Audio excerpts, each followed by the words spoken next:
ഇന്നത്തെ സവിശേഷമായ തിരുവചന ചിന്തയ്ക്കു വേണ്ടി പുറപ്പാട് പുസ്തകം 14-ാം അധ്യായം അതിൻ്റെ 20-ാം വാക്യം വായിക്കുവാൻ താല്പര്യപ്പെടുന്നു. രാത്രി മുഴുവനും മിസ്രൈമ്യരുടെ സൈന്യവും ഇസ്രായേല്യരുടെ സൈന്യവും അടുക്കാതെ വണ്ണം അത് അവയുടെ മധ്യേ വന്നു.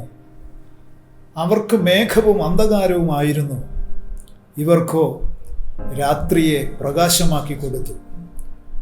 ദൈവത്തിന് സ്തോത്രം. വളരെ അനുഗ്രഹിക്കപ്പെട്ട തിരുവചനത്തിനായി സ്തോത്രം ചെയ്യുന്നു. ഈ തിരുവചനത്തിൻ്റെ പശ്ചാത്തലം, ചരിത്ര പശ്ചാത്തലം നമുക്ക് ഏവർക്കും സുപരിതമാണ്. ദൈവത്തിൻ്റെ പദ്ധതിയിലും ഇഷ്ടത്തിലും ഉണ്ടായിരുന്ന ഇസ്രായേൽ എന്ന ജനം അവരുടെ 430 വർഷത്തെ ഈജിപ്തിലുള്ള പ്രവാസ ജീവിതത്തിൻ്റെ അവസാന പീരീഡിലേക്ക് അവരെത്തപ്പെടുന്നത്. സ്തോത്രം. മോശയുടെ നേതൃത്വത്തിൽ ദൈവത്തിൻ്റെ വലിയ പ്രവൃത്തി അവർക്ക് കാണാൻ കഴിയുന്നത്. സ്തോത്രം. വിശേഷിയാൽ നാം വായിച്ചു കേട്ട 14-ാമത്തെ അധ്യായം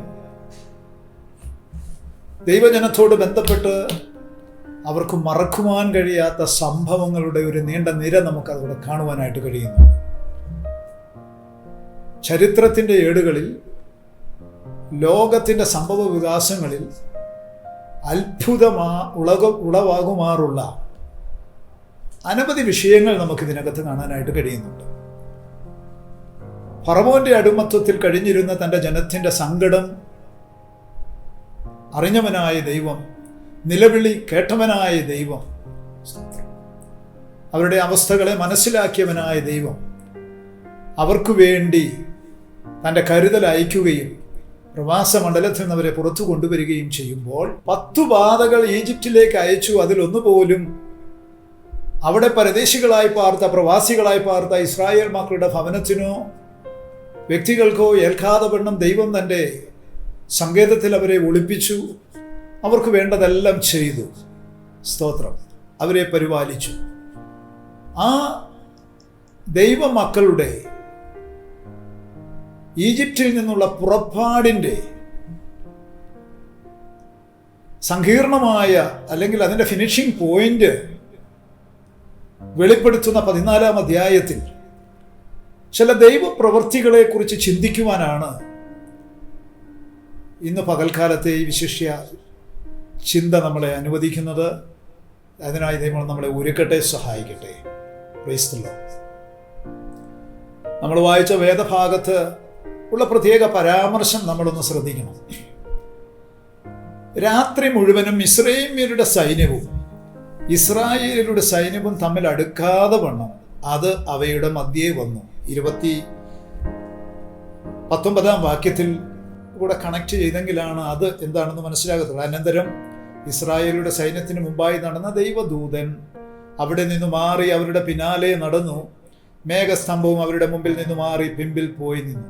ആമേൻ. ദൈവദൂതൻ, മേഘസ്തംഭം, ഈ 2 വിഷയങ്ങളാണ് അതെന്ന് പറയുന്നത്. ദൈവത്തിന് സ്തോത്രം. എന്നെ ടച്ച് ചെയ്ത വചനം ഇതാണ്: ഇസ്രായേലരുടെ സൈന്യം. സത്യത്തിൽ അവിടെ നമുക്ക് സൈന്യം എന്നർത്ഥത്താൽ പറയുവാൻ കഴിയുന്നത് മിസ്രൈമ്യരുടെ, ഫറവോന്റെ സൈന്യത്തെയാണ്. ഇസ്രായേൽ മക്കളെ എങ്ങനെ നമുക്ക് അവിടെ സൈന്യം എന്ന് വിശേഷിപ്പിക്കാൻ കഴിയും? അവരുടെ കയ്യിൽ എന്തുണ്ട്? ആമേൻ. അവരുടെ ജീവിതത്തിൽ അസറ്റ് എന്ന് പറയുവാൻ എന്തുണ്ട്?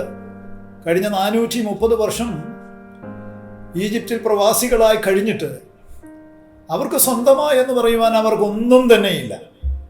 സ്തോത്രം.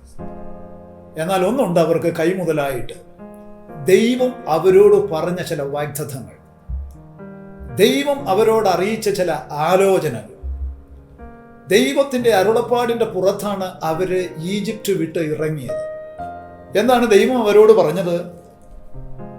നിങ്ങൾ 3 ദിവസത്തെ വഴിദൂരം മരുഭൂമിയിൽ ചെന്ന് ദൈവമായ യഹോവയ്ക്ക് യാഗം കഴിക്കാം. മോശ മുഖാന്തരം ദൈവത്തിൻ്റെ ആത്മാവ് ഫറവോന്റെ കൊട്ടാരത്തിൽ ചെന്ന് പറഞ്ഞ ദൈവത്തിൻ്റെ ദൂതാണത്. ഈ ദൈവിക ദൂതിൻ്റെ മുമ്പിൽ തങ്ങളെ വിട്ടുകൊടുത്ത് ഇറങ്ങി തിരിച്ച ആമേൻ തങ്ങൾക്കുള്ളതിനെ എല്ലാം മറന്ന് വളരെ പ്രതീക്ഷയോടെ വലിയ ആവലോടെ കാത്തിരുന്ന തൻ്റെ ജനം ദൈവം അയച്ച ദൂതുവാഹിയുടെ മുമ്പിൽ, ആ ദൂതിൻ്റെ മുമ്പിൽ സമർപ്പിക്കപ്പെട്ട് ഇറങ്ങി തിരിച്ചവരാണ് ഇസ്രായേൽ മക്കൾ എന്ന് പറയുന്നത്. അവർ ദൈവത്തിൻ്റെ സൈന്യം തന്നെയാണ്. Price the Lord. ഈ നല്ല സമയത്ത് വളരെ സന്തോഷത്തോടെ പറയുവാനായിട്ട് കഴിയും, ദൈവജനത്തെ സംബന്ധിച്ചിടത്തോളം അവർക്ക് ആയുധത്തിൻ്റെ ആരവാരവുമില്ലായിരിക്കാം, വലിയ കൊട്ടിഘോഷങ്ങളൊന്നും അവരുടെ കയ്യിൽ ഇല്ലായിരിക്കാം. എന്നാൽ ദൈവത്തിൻ്റെ മുഖം നോക്കി ഇറങ്ങിത്തിരിച്ച, തമ്പുരാന്റെ വചനം ശിരസ വഹിച്ച, ക്രൂശ് തോളിൽ ഏറ്റിരിക്കുന്ന, ചുമക്കുന്ന തൻ്റെ മക്കളെ സംബന്ധിച്ചിടത്തോളം അവർ തമ്പുരാന്റെ ദൃഷ്ടിയിൽ ഒരു സൈന്യം തന്നെയാണ്. Price the lord. ഹല്ലേലൂയ. നോക്കൂ, നമ്മൾ ഈ പഞ്ചഗ്രന്ഥങ്ങളിൽ തന്നെ നമുക്ക് കാണാനായിട്ട് കഴിയുന്നുണ്ട്, ഒരു വ്യക്തി താഴ്വാരത്തിലുള്ള തൻ്റെ ജനത്തെ ദർശിച്ചത് ഇങ്ങനെയാണ്. ഒരു പ്രവാചകൻ ദർശിച്ചപ്പോൾ നിന്ന ഏൽക്കാത്ത ജനമെന്നാണ്. ആമേൻ. ദൈവത്തിന് സ്തോത്രം. ജാതികളുടെ കൂട്ടത്തിൽ എണ്ണപ്പെടാൻ കഴിയാത്തവരെന്നാണ് അവരെക്കുറിച്ച് ദർശിച്ചത്. Praise the lord. ആരെക്കുറിച്ചാ? യാക്കോബിന്റെ മക്കളെക്കുറിച്ച്, ഇസ്രായേൽ മക്കളെക്കുറിച്ച് ദർശിച്ചത്. ദൈവത്തിന് സ്തോത്രം. ലോകം നമുക്ക് വില തരുന്നില്ലെങ്കിലും, ലോകം നമ്മളെ പരിഗണിക്കുന്നില്ലെങ്കിലും, സ്വർഗത്തിലെ ദൈവത്തിൻ്റെ ദൃഷ്ടിയിൽ നാം ശ്രേഷ്ഠരാണ്. എന്തുകൊണ്ടെന്നാൽ അവൻ്റെ വാക്കിൻ്റെ മുമ്പിൽ വല വീശുന്നവർ, അവൻ്റെ വാക്കിൻ്റെ മുമ്പിൽ സ്റ്റെപ്പ് വയ്ക്കുന്നവർ, അവന് വേണ്ടി ശക്തിയോട് നിലകൊള്ളുന്ന ദൈവത്തിൻ്റെ ജനം തീർച്ചയായിട്ടും ഒരു സൈന്യം തന്നെയാണ്. ആമേൻ. അങ്ങനെ നോക്കുമ്പോൾ പുറപ്പാട് 14:20 വാക്യത്തിലെ ഇസ്രായേൽ സൈന്യം എന്നുള്ള പദത്തിന് വലിയ പ്രസക്തിയുണ്ട്. ആമേൻ. യാതൊരു ആയുധത്തിൻ്റെ സപ്പോർട്ട് അവർക്കില്ലെങ്കിലും, ഒരു പരിച പോലും അവർക്ക് എടുക്കാൻ കയ്യിലില്ലെങ്കിലും, ആമേൻ, ഒരു ചെറിയ ഉപകരണം പോലും അവരുടെ കയ്യിലില്ലെങ്കിലും, സ്തോത്രം, ഈ ലോകത്തെ പിടിച്ചു കുലുക്കുവാനുള്ള, രാജ്യങ്ങളെ കീഴടക്കാനുള്ള, ദേശങ്ങളെ കൈയടക്കാനുള്ള, ആമേൻ, ശക്തമത്തായ ആയുധം അവരുടെ കയ്യിലുണ്ട്.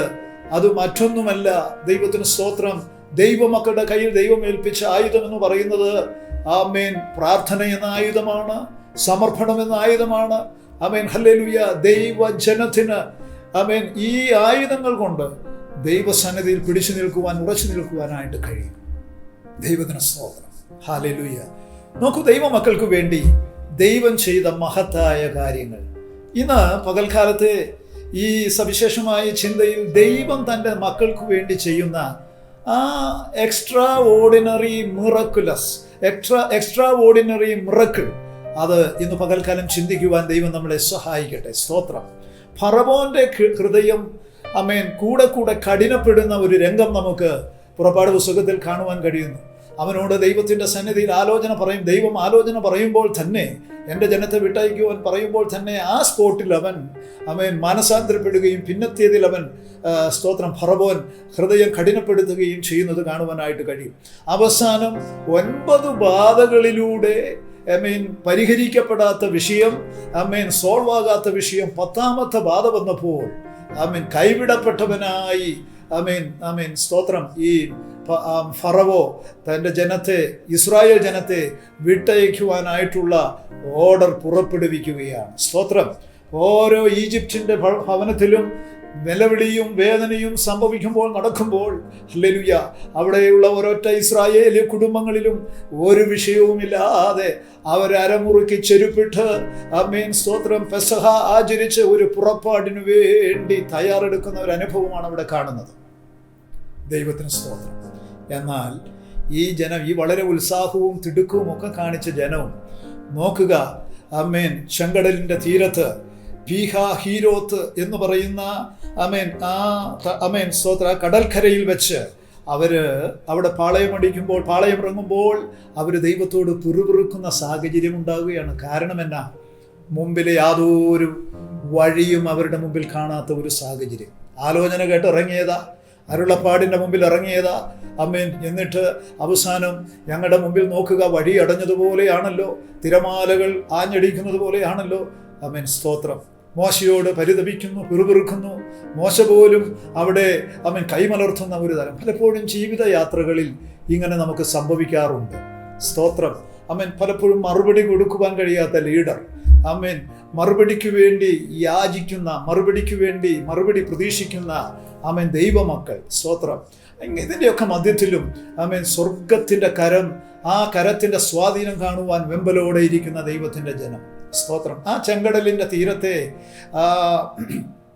ആ പ്രതിസന്ധി നമ്മളൊന്ന് ചിന്തിച്ചു കഴിഞ്ഞാൽ മോശയോട് ദൈവമക്കൾ പിറുപിറുക്കുന്നത് നമുക്ക് കാണുവാൻ കഴിയും. മോശ ദൈവത്തോട് ചോദിക്കുമ്പോൾ ആമേൻ മോശയ്ക്ക് പോലും അവിടെ മറഞ്ഞിരുന്ന ഒരു വഴിയായിരുന്നു ചെങ്കടലിൻ്റെ നടുവിലൂടെ ദൈവം തൻ്റെ മക്കൾക്ക് വേണ്ടി ഒരുക്കിയത്. ഈവൻ ആമേൻ മോശയ്ക്ക് പോലും അവിടെ മറവായിരുന്നു, മുൻപെങ്ങും വെളിപ്പെട്ടിട്ടില്ല. സ്തോത്രം, സ്തോത്രം. ഇതിനകത്തൊക്കെയുള്ള ദൈവത്തിൻ്റെ ആ വലിയ പ്രവൃത്തി, ആമേൻ, ദൈവത്തിൻ്റെ ആ വലിയ കരമാണ് നമുക്ക് കാണാനായിട്ട് കഴിയേണ്ടത്. സ്തോത്രം, ആമേൻ.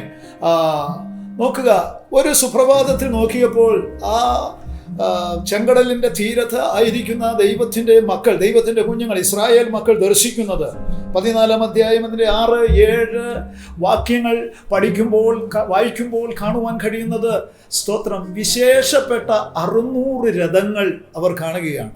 ദൈവത്തിന് സ്തോത്രം. ഈ വിശേഷപ്പെട്ട 600 രഥങ്ങൾ കാണുമ്പോൾ ദൈവമക്കളുടെ ആവലാതി വർദ്ധിക്കുകയാണ്. ആമേൻ, ഫറവോനും സൈന്യവും ദാണ്ട് ഞങ്ങളെ പിടിക്കുവാനായിട്ട് വരുന്നു. ആമേൻ, അവിടെ എങ്ങാനും നിന്നാമായിരുന്നു, ഈ ടെൻഷൻ അടിക്കേണ്ട ആവശ്യം യാതൊന്നുമില്ലായിരുന്നു. ഈ ചെങ്കടലിൻ്റെ തീരത്ത് വന്നിരുന്ന ഈ കഷ്ടപ്പാടും വേദനയും ഒന്നും ആവശ്യമില്ലായിരുന്നു. ഒരു പക്ഷേയെങ്കിൽ അവർ പിറുപിറുത്ത മേഖലകളിൽ ഈ വാക്കുകളും ഉൾപ്പെട്ട് കാണുമായിരിക്കാം. കാരണം പുറകിൽ നോക്കുമ്പോൾ ആരവാരവത്തോടെ വരുന്ന ഫറവോൻ, അവൻ്റെ സൈന്യം, മാത്രമല്ല നാളെ ഇതുവരെ അവർ കാണാത്ത വിശേഷപ്പെട്ട 600 രഥങ്ങളുണ്ടായിരുന്നു. എൻ്റെ ക്രിസ്തീയ ജീവിതത്തിലെ പഠനത്തിൻ്റെ മധ്യത്തിൽ ആമേൻ ഉടക്കിയ ഒരു ചിന്തയാണ്, ഈ വിശേഷപ്പെട്ട 600 രഥങ്ങൾ എവിടെയായിരുന്നു? സ്തോത്രം. ഈ വിശേഷപ്പെട്ട 600 രഥങ്ങൾ എവിടെയായിരുന്നു? ഇത് ഫറവോൻ്റെ ആയുധപുരയിൽ മറ്റാരെയും അറിയിക്കാതെ അറ്റ കൈക്ക് വേണ്ടി ഉപയോഗിക്കുവാൻ അവൻ മറച്ചുവെച്ച ഈ വിശേഷപ്പെട്ട 600 രഥങ്ങൾ. എന്നാൽ എനിക്കൊന്നറിയാം, ആമേൻ, സർവശക്തനായ ദൈവത്തിന്, ആമേൻ, ഇവൻ്റെ ആയുധപുരയിലെ കണക്ക് നല്ലവണ്ണം അറിയാവുന്ന ഒരു ദൈവമായിരുന്നു. ജനത്തിൻ്റെ ആവലാതിയും വേവലാതിയും ഒരുപക്ഷെ ആമേൻ അവിടെ മുൻപിൽ നിൽക്കുമ്പോൾ തന്നെ എൻ്റെ ജനത്തിനു വേണ്ടി ഇനി ഒരായുധം പോലും അവൻ്റെ ആയുധപ്പുരയിൽ സൂക്ഷിക്കരുത്, ഉണ്ടാകരുത് എന്നുള്ള നിർബന്ധം സർവശക്തനായ ദൈവത്തിന് ഉള്ളതുകൊണ്ട് ആമേൻ ആ ചെങ്കടലിൻ്റെ തീരത്ത് അല്പനേരത്തേക്ക് അവൻ മുഖം മറച്ചാലും മഹാകരുണയോടെ അവിടെ ഒരു വഴി തുറന്നു കൊടുത്ത് അതിലൂടെ തൻ്റെ ജനത്തെ നടത്തി അക്കരെ അവരോട് പറഞ്ഞ വാഗ്ദത്തത്തെ പൂർത്തീകരിക്കുമ്പോൾ തന്നെ നാളിതുവരെ തൻ്റെ ജനത്തെ പിൻഗമിച്ച് അവരുടെ നന്മകളെ ലാപ്സാക്കിയ, ആമേൻ, അവരുടെ നന്മകളെ പിടിച്ചു വെച്ച, അവർക്ക് ഒത്തിരി, ആമേൻ, ഹല്ലേലൂയ, നഷ്ടങ്ങൾ വരുത്തിയ ആ ശത്രുവിനെയും സൈന്യത്തെയും ചെങ്കടലിൽ ഒരു ഈയക്കട്ട പോലെ മുക്കിക്കളഞ്ഞ് എന്നേക്കുമുള്ള ഒരു പരിഹാരം വരുത്തുക എന്നുള്ളതാണ് എൻ്റെ ദൈവത്തിൻ്റെ പദ്ധതിയിലുണ്ടായിരുന്നത്. നമ്മുടെ വിചാരമല്ല ദൈവത്തിൻ്റെ വിചാരം, നമ്മുടെ വഴിയല്ല ദൈവത്തിൻ്റെ വഴി. പ്രൈസ് ഗോഡ്, ഹല്ലേലൂയ, ആമേൻ. എന്നെ കേൾക്കുന്ന ദൈവത്തിൻ്റെ പൈതലേ, നിന്റെ വിഷയത്തിന്റെ മധ്യത്തിൽ കഴിഞ്ഞ നിമിഷങ്ങൾ ദൈവം അല്പം മൗനം അവലംബിച്ചാലും പിന്നത്തേതിൽ നിന്നെ സമൃദ്ധിയിലേക്ക് എത്തിക്കുന്ന ദൈവമാണെന്ന് ആമേൻ ശക്തമായ ഒരു ആലോചന പറയട്ടെ. ദൈവത്തിന് സ്തോത്രം, സ്തോത്രം. പലപ്പോഴും നാം ചോദിക്കും, എൻ്റെ വിഷയത്തെ, ആമേൻ, ഈ പ്രതിസന്ധി ഘട്ടത്തിൽ ആമേൻ എന്നോട് കൂടെ നിൽക്കേണ്ടതല്ലേ ദൈവം? ദൈവം എന്താണ് മുഖം മറയ്ക്കുന്നത്? ആമേൻ, ആമേൻ, ഞാൻ ആമേൻ ഉൾപ്പെട്ട് നിൽക്കുന്ന ദൈവസഭയിൽ പോലും എൻ്റെ കർത്തൃദാസൻ പോലും ആമേൻ എനിക്ക് വേണ്ടി ഈ വിഷയത്തിലൊന്ന് സംസാരിക്കുന്നില്ല. ഹല്ലേലൂയ. നിന്റെ പാസ്റ്റർക്കും മറവായത്, നിനക്കും മറവായത് ആമേൻ ദൈവത്തിന് തെളിവാണ്. ഹല്ലേലൂയ, ദൈവത്തിന് സ്തോത്രം. ദൈവത്തിനറിയാം നിനക്ക് വേണ്ടി ആമേൻ ഏതെല്ലാം കരുക്കൾ ശത്രു നീക്കുന്നുണ്ടെന്നുള്ളതും ആമേൻ അവന്റെ ആയുധപ്പുര കാലിയാക്കുന്നത് വരെ ദൈവം ചില വിഷയങ്ങളിൽ മൗനമായിരിക്കും. Praise God, hallelujah. ദൈവത്തിന് സ്തോത്രം, ദൈവത്തിന് സ്തോത്രം. നാളെ നിനക്ക് വേണ്ടി അവൻ്റെ ഒരു വിരൽ പോലും ചലിക്കരുതെന്നുള്ളത്, നിന്റെ വാഗ്ദത്തത്തെ തടയുവാൻ, നിന്റെ ഉദ്ദേശശുദ്ധിയെ തടയുവാൻ ആമേൻ ഒരു ശത്രുവും ഇനി പിൻഗമിക്കരുത് എന്നുള്ള നിർബന്ധം ദൈവത്തിനുള്ളത് കൊണ്ട് അവൻ്റെ ആയുധപ്പുര കാലിയാകുന്നതുവരെ എൻ്റെ തമ്പുരാന് വിശ്രമമില്ല. നോക്കുക, സ്തോത്രം. ഫറവോനും എൻ്റെ വിശേഷപ്പെട്ട രഥങ്ങളും ആമേൻ അതിനോടനുബന്ധപ്പെട്ട വ്യക്തികളൊക്കെയും കടന്നു വരുമ്പോൾ, സ്തോത്രം, സ്തോത്രം, സേവകരും സൈന്യമൊക്കെയും കടന്നു വരുമ്പോൾ, ചെങ്കടലിന്റെ നടുത്തലത്തിൽ അവരെത്തിയപ്പോൾ നോക്കുക, ആമേൻ, തൻ്റെ ജനത്തെ അക്കരെ കടത്തുന്ന ദൈവം, ആമേൻ, ആ ഫറവോനും സൈന്യവും ചെങ്കടലിന്റെ നടുവും ഭാഗത്തെത്തിയപ്പോൾ മോശയോട് ദൈവം കൽപ്പിക്കുന്നു, നിന്റെ കയ്യിലിരിക്കുന്ന വടി വീണ്ടും നീട്ടുക എന്ന് പറഞ്ഞപ്പോൾ പഴയ പൂർവ്വസ്ഥിതിയിലേക്ക് ആ സമുദ്രം വന്നു ചേർന്നപ്പോൾ എന്തു സംഭവിച്ചു? സ്തോത്രം. ഫറവോനും സൈന്യവും ആ വെള്ളത്തിൽ ആ സമുദ്രത്തിൽ മുങ്ങിത്താഴുന്നതാണ് ചരിത്രം നമ്മളെ ഓർമ്മിപ്പിക്കുന്നത്.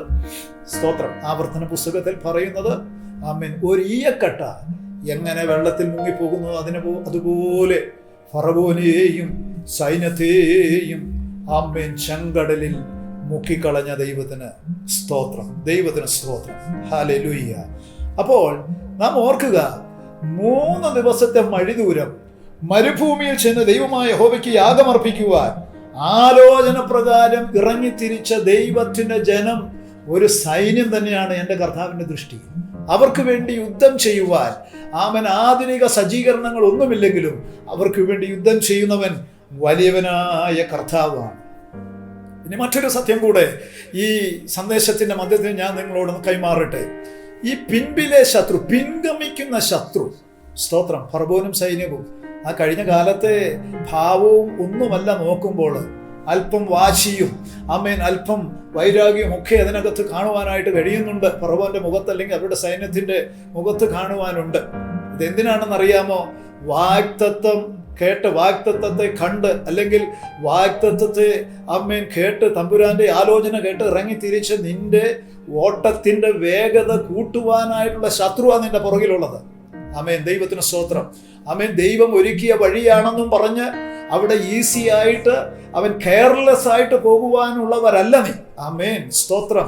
നിനക്ക് വേണ്ടി ഒരു ഇൻസ്റ്റന്റ് വേ ചെങ്കടലിന്റെ മധ്യത്തിൽ നാളിതുവരെ ആർക്കും വെളിപ്പെടാത്ത ഒരു വഴി നിനക്ക് വേണ്ടി അവിടെ വെളിപ്പെട്ടിട്ടുണ്ടെങ്കിൽ അവിടെ കഥ പറഞ്ഞും പിറുപിറുത്തും സ്തോത്രം ലാഘവത്തോടെ ചെയ്യേണ്ട യാത്രയല്ല ഇത്. വളരെ സ്മൂത്തായിട്ട്, വളരെ വേഗതയോടെ, ശക്തമത്തായ രീതിയിൽ മുന്നോട്ട് പോകുവാൻ, ഓടുവാനുള്ള നിന്റെ ഓട്ടത്തിന്റെ, എൻ്റെ ക്രിസ്തീയ ഓട്ടത്തിന്റെ വേഗത കൂട്ടാനായിട്ടുള്ള ഒരു ശത്രുവാ പുറകിൽ വരുന്നത്. അതുകൊണ്ട് തെറ്റിദ്ധരിക്കരുത്. പലപ്പോഴും നമ്മുടെ ക്രിസ്തീയ ജീവിതത്തിന്റെ വേഗത കൂട്ടുവാനായിട്ടുള്ള ചില പ്രതിസന്ധികൾ പുറകിലുണ്ടാകും, ചില ശത്രുക്കൾ പുറകിലുണ്ടാകും. അതിനെ നാം പോസിറ്റീവ് മൈൻഡോടെ കണ്ടു കഴിഞ്ഞാൽ ദൈവത്തിന്റെ പ്രവൃത്തി ശക്തമാണെന്നുള്ളത് നമുക്ക് അക്കരെ ആ വാഗ്ദത്തത്തിൽ പ്രവേശിക്കുമ്പോൾ നമുക്ക് മനസ്സിലാക്കുവാനായിട്ട് ഇടയായിത്തീരും. Praise the lord. ഹല്ലേലൂയ. ദൈവത്തിന് മഹത്വമുണ്ടാകട്ടെ. ഈ പൂർവ്വപിതാക്കന്മാരുടെ സംഭവ ചരിത്രത്തിൽ നിന്ന്, ഈ ചരിത്ര സംഭവങ്ങളിൽ നിന്ന് ദൈവം തമ്പുരാൻ നമ്മളെ പഠിപ്പിക്കുന്ന ശക്തമായ ഒരു കാര്യം ഇതാണ്: ദൈവത്തിന്റെ മൗനം നമ്മുടെ വിഷയത്തിൽ എന്തിനു വേണ്ടി എന്ന് ചോദിച്ചാൽ വാഗ്ദത്ത പ്രവേശനത്തിന് വേണ്ടിയുള്ളതാണെന്ന് മനസ്സിലാക്കുക. ദൈവത്തിന് സ്തോത്രം. ഹല്ലേലൂയ. ദൈവത്തിന്റെ ഉദ്ദേശം തിരിച്ചറിഞ്ഞ് നമ്മളെക്കുറിച്ചുള്ളത്, ദൈവ ജനത്തെക്കുറിച്ചുള്ളത് അത് തിരിച്ചറിഞ്ഞ് മുന്നോട്ട് പോകുവാൻ ഈ പകൽക്കാലത്തെ സന്ദേശം ഇടവരുത്തട്ടെ എന്ന് ദൈവത്തിൽ ആശ്രയിച്ച് ഞാൻ പ്രാർത്ഥിക്കുന്നു. ദൈവത്തിന് സ്തോത്രം. നാളിതുവരെ ദൈവത്തിന്റെ പ്രോഗ്രാമിലുള്ള ഒരു വിഷയത്തെയും തട്ടിയെടുക്കുവാൻ ഒരു ശത്രുവിനെയും ദൈവം വിട്ടുകൊടുക്കത്തില്ല. ഹല്ലേലൂയ. അബ്രഹാമിനോട്, പൂർവ്വപിതാക്കന്മാരോട് ദൈവം അരുളി ചെയ്ത ആ പാലും തേനും ഒഴുകുന്ന ദേശം അത് നിങ്ങളെ അവകാശമാക്കുക, അത് നിങ്ങളുടെ അവകാശമാണെന്ന് പറഞ്ഞാൽ പിതാക്കന്മാർക്ക് സാധിക്കാത്തത് ഒരു പക്ഷേ പിൻതലമുറകളിലൂടെ അത് ഫുൾഫിൽ ചെയ്യുവാൻ, പൂർത്തീകരിച്ചു തരുവാൻ ദൈവം ശക്തനാണ്. ഹല്ലേലൂയ. സ്തോത്രം. എന്നാൽ ആ ജീവിതയാത്രയിൽ കൈപ്പേറിയ അനുഭവങ്ങൾ നമുക്ക് ഫീൽ ചെയ്യുമ്പോഴും ആ യാത്രയുടെ മധ്യത്തിൽ നമുക്ക് വേണ്ടി അത്ഭുതങ്ങളെ ചെയ്യുന്ന, നമുക്ക് വേണ്ടി മിറാക്കുലസ് വേ ഒരുക്കി തന്ന് നമ്മളെ നടത്തുവാൻ ശക്തനായ ദൈവമുണ്ട് എന്നുള്ളത് ഇന്ന് പകൽക്കാലം ഒരിക്കൽ കൂടെ ഓർപ്പിക്കുന്നു. ദൈവത്തിന് സ്തോത്രം. ഈ തിരുവചന ധ്യാനത്തിന്റെ മുമ്പിൽ നമുക്ക് കണ്ണുകൾ അടയ്ക്കാം. നിനക്ക് വേണ്ടി, എനിക്ക് വേണ്ടി അത്ഭുതങ്ങളെ ചെയ്യുന്ന ദൈവത്തിന്റെ പ്രവൃത്തി കാണുവാൻ ഇന്നലെ വരെ ഞാൻ ചിന്തിച്ചു കൊണ്ടിരുന്നതിനേക്കാളും വിചാരിച്ചു കൊണ്ടിരുന്നതിനേക്കാളും അപ്പുറമായി ഒരു ദൈവപ്രവൃത്തി എനിക്ക് വേണ്ടി സ്വർഗം ഒരുക്കിയിട്ടുണ്ട്. ഞാൻ പല വിഷയങ്ങളിലും ദൈവത്തോട് പിറുപിറുത്തത് അകാരണമായിട്ടാണ്. ദൈവത്തിന്റെ പദ്ധതി അറിയാതെയാണ്. പിൻഗമിക്കുന്ന ശത്രുക്കളെ കണ്ട് ഞാൻ ആവലാതിപ്പെട്ടു. ആവലാതിപ്പെട്ടത് ദൈവത്തിൻ്റെ ഉദ്ദേശത്തെ മനസ്സിലാക്കാതെയാണ്. ആമേൻ. പുറകിൽ വരുന്ന ഫറവോനെയും സൈന്യത്തെയും കണ്ട് ആമേൻ ഞാൻ ആവലാതിപ്പെട്ടത് ദൈവത്തിൻ്റെ ഉദ്ദേശം മനസ്സിലാക്കാതെയാണ്. ഇന്ന് പകൽക്കാലം നിങ്ങളൊരു തിരിച്ചറിവ് പ്രാപിച്ചിട്ടുണ്ടെങ്കിൽ ദൈവത്തിൻ്റെ കരങ്ങളിലേക്ക് ഏൽപ്പിച്ചാട്ടെ. യേശുവിൻ്റെ അധികാരമുള്ള നാമത്തിൽ ആമേൻ. തമ്പുരാൻ്റെ മൗനം നിന്റെ വിടുതലിന് വേണ്ടിയാ. തമ്പുരാൻ്റെ മൗനം നിന്റെ വാഗ്ദത്തത്തിൻ്റെ പ്രവേശനത്തിനു വേണ്ടിയാ. അത് തിരിച്ചറിയുന്നവർക്കായി സ്തോത്രം. ഹല്ലേലൂയ. നീ മനുഷ്യരുടെ ദൃഷ്ടിയിൽ നീ ഫോഷനായിരിക്കാം, എന്നാൽ ദൈവത്തിൻ്റെ ദൃഷ്ടിയിൽ നീ ഒരു സൈന്യമാണ്. ദൈവമക്കൾ ഒരു സൈന്യമാണ്. നീ അതിനകത്ത് ഒരു പാർട്ടാണ്. അത് തിരിച്ചറിയുന്നവർക്കായി സ്തോത്രം. പരിശുദ്ധ പിതാവേ, അങ്ങയുടെ നാമം മഹത്വപ്പെടട്ടെ. ഈ വാക്കുകൾ കേട്ട, ഈ വചനത്തിൻ്റെ മുമ്പിൽ സറണ്ടറായ, ഈ തിരുവചനത്തെ ആത്മാവിൽ ഒരു റേമയായി ഏറ്റെടുത്ത ദൈവമക്കൾക്കായി സ്തോത്രം. ദൈവവചനം അവരോട് ഇടപെടണമേ. അവർക്ക് വേണ്ടി മിറക്കിൾ ചെയ്യണമേ കർത്താവേ. സ്തോത്രം. അവരുടെ പാത നാളിതുവരെ അവർക്ക് വേണ്ടി വെളിപ്പെടാത്ത ചില വഴികൾ ഇൻസ്റ്റന്റായി യേശുവിൻ്റെ നാമത്തിൽ തുറന്നു വരട്ടെ എന്ന് പ്രാർത്ഥിക്കുന്നു. ദൈവനാമം ജയമെടുക്കുന്നതിനായി സ്തോത്രം. യേശു ക്രിസ്തുവിൻ അൻപുള്ള നാമത്തിൽ പിതാവേ. ആമേൻ.